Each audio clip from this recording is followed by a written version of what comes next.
오늘 우리에게 주시는 하나님의 말씀은 로마서 8장 31절에서 39절까지 말씀입니다.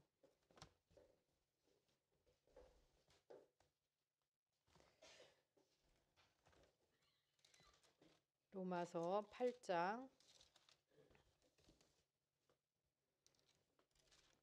31절부터 39절까지 신약성경 250쪽입니다. 교독하겠습니다. 그런즉 이 일에 대하여 우리가 무슨 말 하리요? 만일 하나님이 우리를 위하시면 누가 우리를 대적하리요? 자기 아들을 아끼지 아니하시고 우리 모든 사람을 위하여 내주시니가 어찌 그 아들과 함께 모든 것을 우리에게 주시지 아니하겠느냐? 누가 능히 하나님께서 택하신 자들을 고발하리요? 의롭다 하신 이는 하나님이시니 누가 정죄하리요? 죽으실 뿐 아니라 다시 살아나신 이는 그리스도 예수시니 그는 하나님 우편에 계신 자요 우리를 위하여 간구하시는 자시니라. 누가 우리를 그리스도의 사랑에서 끊으리요? 환난이나 곤고나 박해나 기근이나 적신이나 위험이나 칼이랴. 기록된 바 우리가 종일 주를 위하여 죽임을 당하게 되며 도살당할 양같이 여김을 받았나이다 함과 같으니라. 그러나 이 모든 일에 우리를 사랑하시는 이로 말미암아 우리가 넉넉히 이기느니라. 내가 확신하노니 사망이나 생명이나 천사들이나 권세자들이나 현재일이나 장래일이나 능력이나 높음이나 깊음이나 기쁨이나 그 다른 어떤 피조물이라도 우리를 우리 주 그리스도 예수 안에 있는 하나님의 사랑에서 끊을 수 없느니라. 아멘. 예, 이것은 하나님의 말씀입니다. 예, 오늘은 앞에서 말씀드렸듯이 교회력 마지막 주일인 왕이신 그리스도 주일입니다.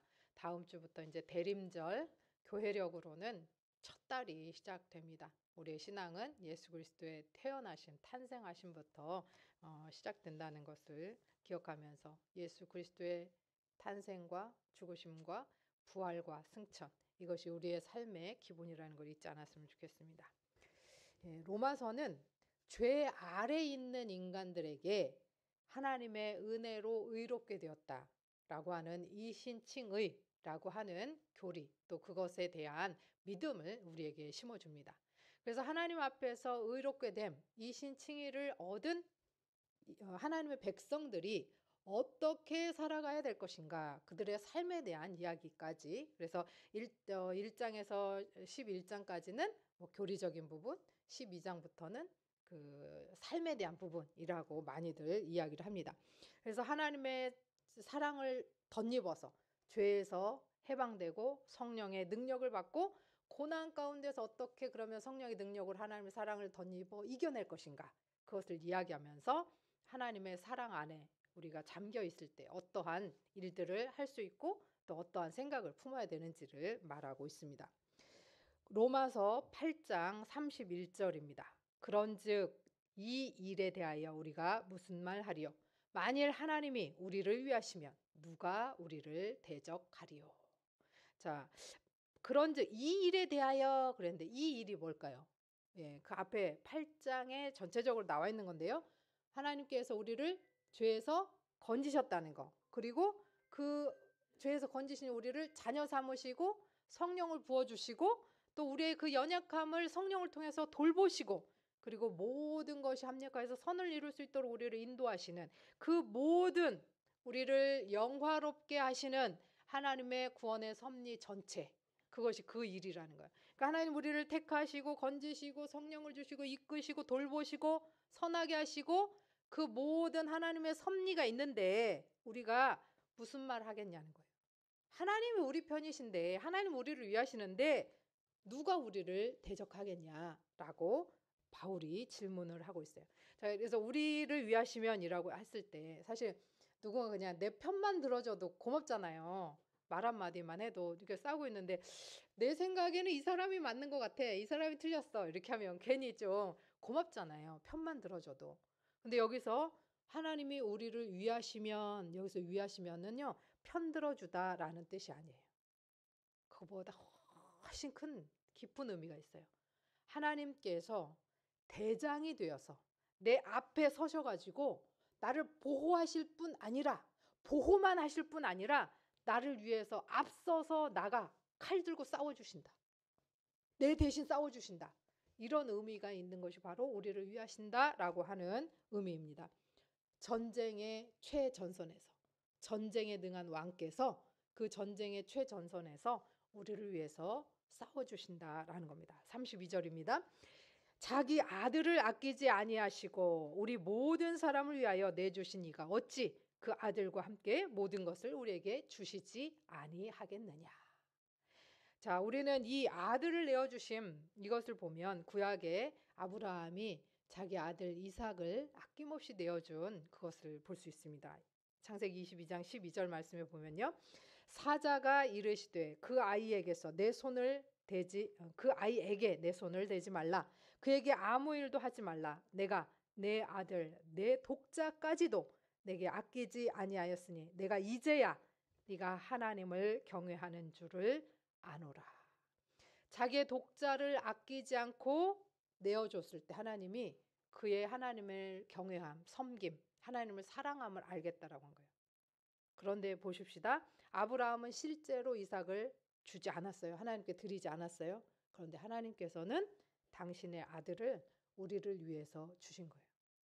그러면 하나님을 향해서 우리는 경외함이라고 표현하지만 인간을 향한 사랑이라고 할 수 있겠죠. 하나님의 인간을 향한 사랑은 당신의 아들을 진짜로 아끼지 않고 내어주셨다는 거예요. 죄송한데 여러분, 제가 여러분을 아무리 사랑해도 우리 아들 못 줍니다. 우리 부흥이 못 줍니다. 우리 하나님은 그 아들을 아끼지 않으셨어요. 그 왕이 우리를, 이런 왕이 우리를 버리시겠습니까? 우리가 조금 감정적으로 뭐 윤리적으로 뭔가 문제가 있고 신앙적으로 좀 게을러지고 한다고 해서 우리를 버리시고 우리를 외면하시겠습니까? 그렇지 않습니다. 로마서 8장 33절입니다. 누가 능히 하나님께서 택하신 자들을 고발하리요 의롭다 하신 이는 하나님이시니. 자, 고발하다는 것은 법정에서 쓰는 말이에요. 고발, 고소, 고발. 네, 법정에서 쓰는 말인데, 그래서 죄를 묻기 위해서 법에 정식으로 기소하는 행위를 이야기합니다. 세상은 우리가 뭔가 잘못했을 때 손가락질하고 정죄할 수 있어요. 그리고 사탄은 그래서 특별히 우리의 과거를 들추고 우리의 잘못을 들추면서 우리의 현재를 무너뜨리려고 할 수 있습니다. 그러나 우리가 그 모든 연약함, 모든 죄악 가운데 예수 그리스도 앞에 나온다면, 우리가 하나님 앞에 서 있기만 한다면 왕이신 하나님께서는 우리에게 예수 그리스도라는 옷을 이미 입혀놓으시고 너는 의롭다, 너는 내 것이다, 이미 내 것이다 라고 말씀해 주신다는 거죠. 그리고 이 판결을 바꿀 존재는 존재하지 않습니다. 34절입니다. 누가 정죄하리요 죽으실 뿐 아니라 다시 살아나신 이는 그리스도 예수시니 그는 하나님 우편에 계신 자요 우리를 위하여 간구하시는 자신이라. 자, 그 예수 그리스도가 누구라는 거예요? 우리를 위해서 죽으셨다. 그리고 우리를 위해서 다시 살아나셨다. 그리고 우리를 위해서 하나님 우편에 앉아 계시면서 우리를 위해서 간구하시는 분, 그분이 계신데 누가 우리를 정죄하겠느냐라고 합니다. 오늘도 여전히 우리 편으로 그렇게 하나님 옆에 서 계시면서 우리를 위해서 간구하시는, 그래서 우리의 과거, 현재, 미래 이 모든 구원은 흔들리지 않는다는 왕의 보증이다라고 하는 겁니다. 바울은 이어서 7가지 고난을 이야기합니다. 환난, 공고, 박해, 또 기근, 적신, 위험, 칼, 이렇게 그것들이 그리스도의 사랑에서 우리를 끊을 수 없다라고 이야기를 하는데요. 환난, 곤고, 이거는 뭐 그냥 어려움, 고통 뭐 이렇게 하면 되고, 박해는 누군가 나를 핍박하는 거, 그다음에 기근은 배고픈 거, 적신은 헐벗는 거, 그다음에 위험, 말 그대로 위험한 거, 그다음에 칼은 목숨이 위태한 어떤 죽음을 의미하는데 그냥 위험과는 달라요. 누군가 나를 죽이려고 하는 것이 칼입니다. 자, 이것은 단순한 비유가 아니고요. 바울이 직접 다 겪은 일이에요. 다 겪은 일이에요. 그래서 어쩌면 오늘날 한국 교회도 세계 교회도 겪어가고 있는 현실적인 이름들일 수 있어요. 근데 우리나라는 종교의 자유가 있으니까 괜찮지만 종교의 자유가 없는 곳에서는 진짜 위험한 칼이 예수를 믿는다는 이유로 목에 들어오는 경우들이 많이 있죠. 이 모든 것들이 있을 수 있어요. 자, 여기서 칼은 특별히 지금 우리가 보는 성경이 제목이 뭐예요? 로마서.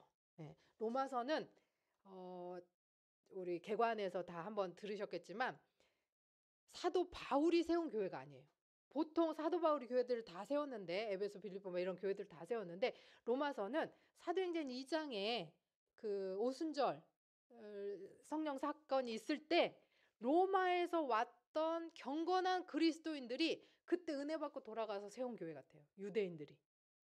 근데 유대인들이 교회를 세웠는데 로마라는 도시는 유대 땅이 아니죠. 이방 땅이죠. 그러다 보니 이방인들이 굉장히 많이 함께 예배했어요. 그래서 이방인과 유대인의 갈등도 있고요. 여러 가지 그런 것들이 있어요. 그러나 로마 땅에 있기 때문에 또 팔레스타인도 당연히 로마의 통치를 받고 있는데 로마는 당연히 로마의 통치를 받고 있겠죠. 그러니까 여기서 칼은 뭐냐? 로마 황제의 처형권. 로마 황제가 갖고 있는 절대 권력. 당시에 황제는 그 신의 기준으로 바라봤잖아요. 그래서 이 칼, 이거는 진짜로 누군가를 처형할 수 있는 그 권리, 권한을 갖고 있는 것을 이야기합니다. 그러나 이러한 정치를 하고 있는 로마 황제의 칼조차도 그리스도의 사랑에서 우리를 끊을 수 없다라고 하는 거예요.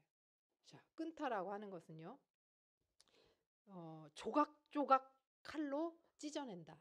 우리는 가위를 많이 쓰니까 조각조각 가위로 잘라낸다라고 하는 의미가 있을 수 있어요. 어떤 칼로도, 어떤 잘 드는 가위로도 그 어떤 권세도 그 어떤 힘도 우리를 사랑하시는 왕이신 그리스도의 사랑에서 한 조각도 떼어낼 수 없다. 한 조각도 떼어낼 수 없다. 그것이 여기서 말하는 끊다라고 하는 의미가 갖고 있는 떼어낸다라고 하는 말입니다. 아들을 아끼지 않고 내어주신 하나님의 품의 사랑이 그 사랑이 깊이 있다는 것을 우리가 믿는다면 하나님의 사랑을 믿으면 뭐 똥개도 집 앞에서는 먹고 들어간다 이런 말이 있잖아요. 하나님이 내 뒤에 계신다라는 것을 믿으면 두려움은 신뢰로 그리고 우리를 통제하려고 했던 마음은 하나님께 내어 맡김으로 그리고 비교하면서 다른 사람과 이렇게 비교하면서 오는 것들을 내려놓고 안정감으로 나아갈 수 있게 되는 것입니다. 우리가 흔히 말하는 어떤 도덕적인 신앙적인 점수표들 있잖아요. 이 사람이 얼마나 공예배에 많이 나오나, 이 사람이 얼마나 기도를 많이 하나, 또 이 사람이 성경은 하루에 몇 장씩 읽나, 그런 그 다음에 선한 일들을 얼마나 많이 하나, 이런 것들을 이야기하는 것이 아닙니다. 우리가 하나님의 사랑 안에 있게 되면 하나님의 백성답게 하나님의 장중 안에 하나님의 자녀로 살게 되면은 하나님의 거룩 안으로 들어가게 되고 하나님과 함께 동행하면서 이런 어떤 성경 몇 장 읽었냐, 그 찬양은 얼마나 했냐, 기도는 몇 시간 했냐, 예배는 뭐 어떻게 드렸냐, 그게 아니라 그 하나님 안에서 성령과 함께 삼위일체 하나님과 함께 동행하면서 우리가 하나님 안에서 거룩함의 방향성을 가지고 우리의 말, 우리의 생각, 우리의 행위가 그렇게 나아간다라고 하는 겁니다. 37절입니다. 그러나 이 모든 일에 우리를 사랑하시는 이로 말미암아 우리가 넉넉히 이기느니라. 환난, 공고, 박해, 기근, 적신, 위험, 칼, 이것이 우리를 죽이려고 들어와도 그리스도의 사랑에서 우리를 끊을 수 없을 뿐만 아니라 우리를 사랑하시는 이로 말미암아서 넉넉히 이기느니라. 조금 모자라게 뭔가를 하면 불안하잖아요. 그 운동 경기 할 때, 농구 할 때 동점인데 마지막 부저 올리기 전에 딱 넣어갖고 얼마나 가슴 쫄려요. 그쵸? 조인순 집사님 그렇죠. 죽을 지경이죠. 좀 점수 큰 차이로 이렇게 하면 스릴은 없지만 큰 차이로 이기면 좋잖아요. 근데 이기는데도 그렇게 그냥 간당간당하게 이기면 얼마나 어렵겠어요. 그런데 뭐라고 말씀하셔요? 그리스도의 사랑이 우리를 넉넉히 이기게 한다는 거예요. 넉넉하다라고 하는 건 절대 모자라지 않다. 오히려 초월하여서 압도적으로 완전하게 이긴다는 거예요. 환난, 공고, 박해, 기근, 적신, 위험, 칼 이런 것들이 아무리 우리에게 폭풍우처럼 몰아붙여도 예수 그리스도의 사랑이 우리를 넉넉히 이길 수 있도록 초월해서 압도적으로 완전하게 이길 수 있도록 우리를 인도하신다라고 하는 겁니다.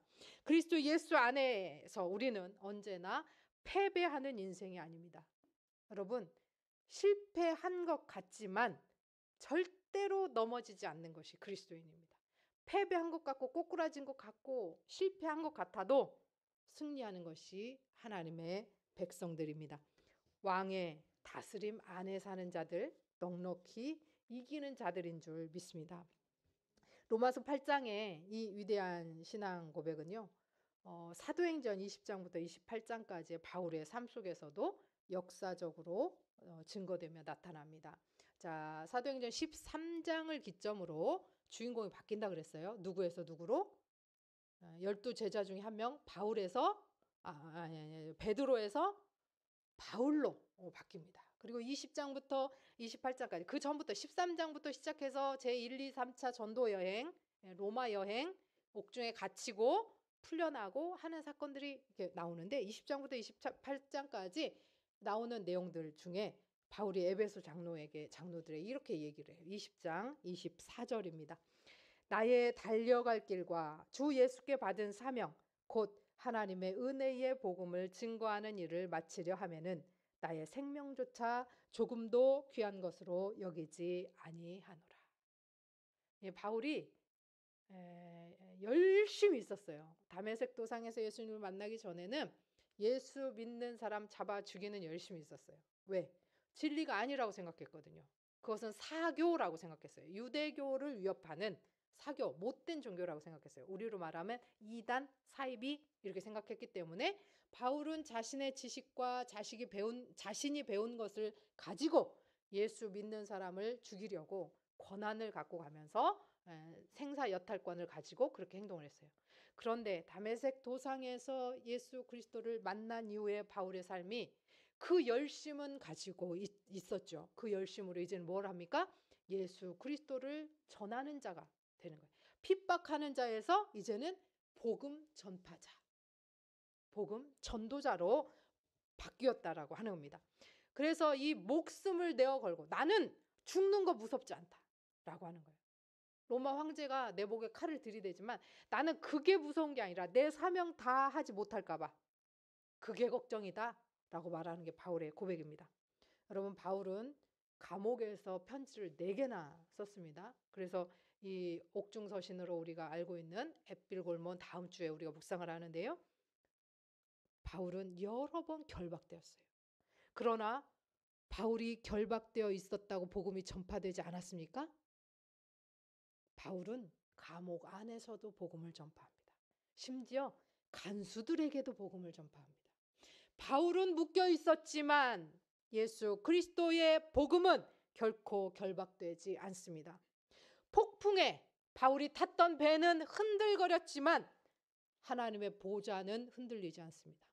그 폭풍 중에 배는 파선하였지만 하나님은 파선하시지 않습니다. 하나님은 바울을 지켜서 끝까지 로마까지 이끌어 가셨고 바울은 그곳에서 거침없이 하나님을 예수 그리스도를 하나님의 나라를 선포했습니다. 28장 31절입니다.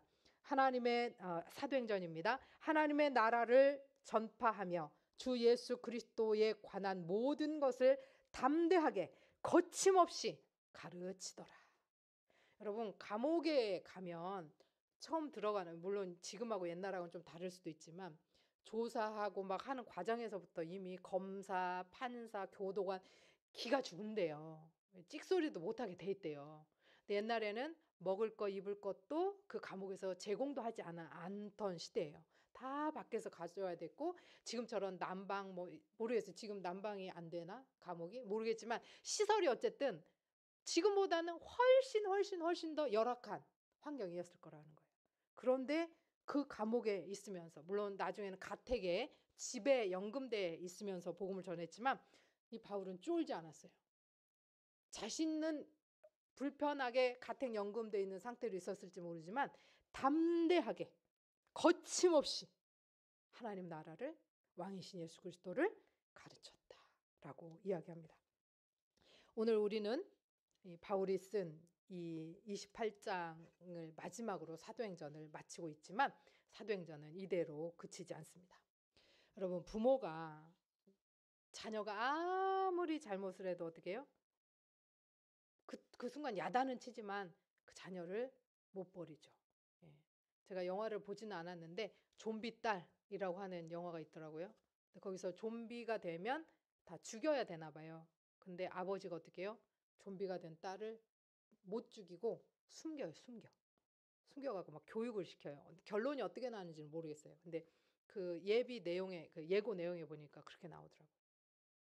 딸이 좀비여도 못 버리는 게 부모입니다. 그 자녀가 죄를 지었어요. 그럼 부모가 어떻게 해요? 숨겨요. 잘하는 게 아닌데요.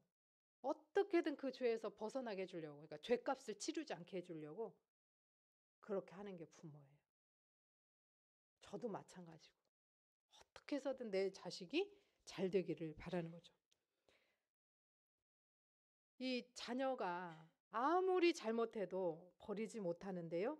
하나님의 품은 너무 커서 이 부모의 품보다도 너무 커서 계산할 수가 없습니다. 부모의 품보다 더 크고 더 깊고 더 넓은 것이 하나님의 품이다.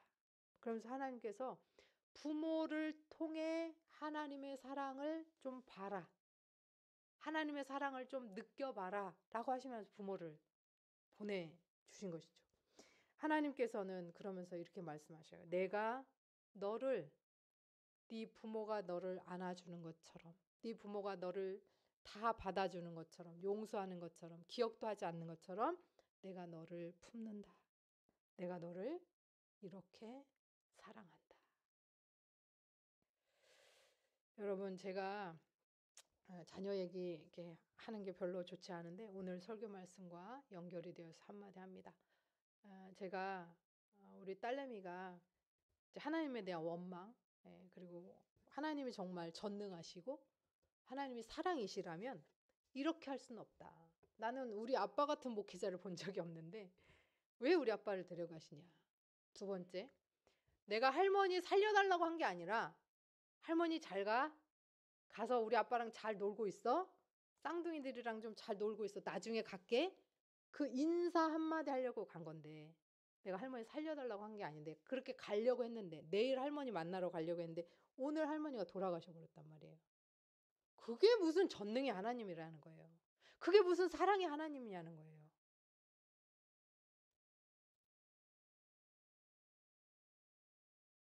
그런 마음 들 수 있어요, 없어요? 들 수는 있어요. 근데 제 마음에 우리 딸이 엄마, 그래서 나는 신앙은 연약한 인간이 기댈 곳이 필요해서 만들어낸 것 같아 라는 얘기를 해요. 제가 그동안 너무 창피해서 여러분들한테 말을 못했는데 근데 너무 웃긴 게 윷놀이 하다가 급하면 주여 하면서 윷을 던지더라고요. 그렇게 얘기를 해요. 제가 무슨 마음이 들었냐면요. 하나님, 저는 진짜 최선을 다해서 하나님 섬길 건데요. 하나님이 그냥 안 계신 게 진리였으면 좋겠어요. 하나님이 안 계신 게 진리여서 내 새끼들이 구원 못 받는 일이 없었으면 좋겠어요. 이런 마음이 들더라고요. 무슨 말인지 이해가 되셔요? 그런 마음이 들더라고요. 근데 하나님께서 저에게 야, 네가 네 새끼들 그렇게 사랑하냐? 내가 네 새끼들을 그렇게 사랑한다. 그리고 그 새끼들 내 새끼다. 이러시더라고요. 어떻게 해야 되겠습니까? 기다려야죠. 인내하면서 기다려야죠. 하나님께서 역사하실 때까지 기도하면서 기다려야 된다고 생각합니다. 우리가 때로 실패하고 우리가 때로 흔들리고 넘어지고, 그리고 어떤 정죄감, 내가 자식 하나 제대로 이렇게 못하는데 무슨 담임 목사를 한다고, 내가 내 마음 하나 제대로 간수하지 못하는데 무슨 목회를 한다고, 내가 복음을 지금 전하는 게 맞나, 내 새끼도 못 바꾸면서 이런 정죄감이 저를 누르고 있을 때 하나님께서는 변덕스러운 감정이 아니라 변함없는 언약의 사랑으로 여전히 그 자리에 계시면서 우리와 동행하시고 우리와 함께 계시며, 나는 너의 하나님, 나는 너의 왕, 나는 너의 아버지다 라고 말씀해 주시는 사랑의 왕이십니다. 로마서 8장 38절 39절 말씀입니다. 우리 한 목소리로 합독하겠습니다. 내가 확신하노니 사망이나 생명이나 천사들이나 권세자들이나 현재일이나 장래일이나 능력이나 높음이나 깊음이나 다른 어떤 피조물이라도 우리를 우리 주 그리스도 예수 안에 있는 하나님의 사랑에서 끊을 수 없으리라. 아멘. 아멘. 예, 우리는 하나님의 그 크고 그 넓은 품 안에 있습니다. 그러므로 오늘 이 말씀으로 우리가 다시 일어서기를 소원합니다. 부모의 품보다, 또 이 세상의 어떤 권세보다 더 넓고 더 강하고 더 깊은 하나님의 품 안에 있다. 그래서 이 세상에 있는 그 어떤 것도, 어떤 피조물이라도, 어떠한 상황이라도 우리를 하나님의 사랑에서 단 한 올도, 실 한 올도 끊을 수 없는 하나님의 사랑에서 우리를 그 한 올도 끊을 수 없다라고 하는 것, 그것을 믿으시고 하나님의 백성답게 당당하게 그리스도의 빛과 향기를 내면서 여러분 살아가시는 저와 여러분 되시기를 소원합니다. 기도하겠습니다. 왕이신 하나님 아버지, 우리에게 허락하신 변함없는 사랑 앞에서 다시 고백합니다. 누가 우리를 대적하리요? 누가 우리를 정죄하리요? 아들을 아끼지 아니하시고 내어주신 사랑 안에 있는 우리는 결코 흔들리지 않는 왕의 품 안에 있음을 고백합니다. 주님, 이 확신이 우리의 두려움을 몰아내게 하시고 고난 속에서도 주님의 보좌를 바라보게 하시며 하루하루 넉넉히 이기는 삶으로 나아가게 하옵소서.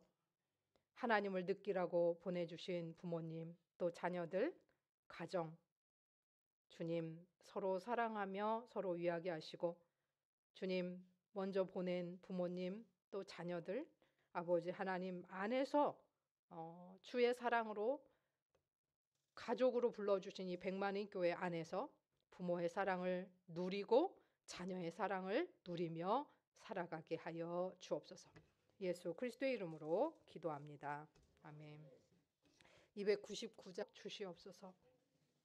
이제는 우리를 넉넉히 이기게 하시는 우리 주 예수 그리스도의 은혜와 아들을 아끼지 아니하시고 내어주신 성부 하나님의 크신 사랑과 왕의 사랑을 확증하시는 성령의 위로가 오늘 왕이신 그리스도의 다스림 앞에 엎드려 왕의 결코 흔들리지 않는 언약의 사랑을 붙들고 주품 안에서 세상을 향해 담대히 나아가기로 결단하는 백만인 성도들과 그의 가정과 자녀와 자녀 손들 위에, 또 일터와 사랑하는 백만인 교회와 주의 긍휼을 필요로 하는 흔들리는 세계 속에 이제로부터 영원까지 함께 하시기를 축원하옵나이다.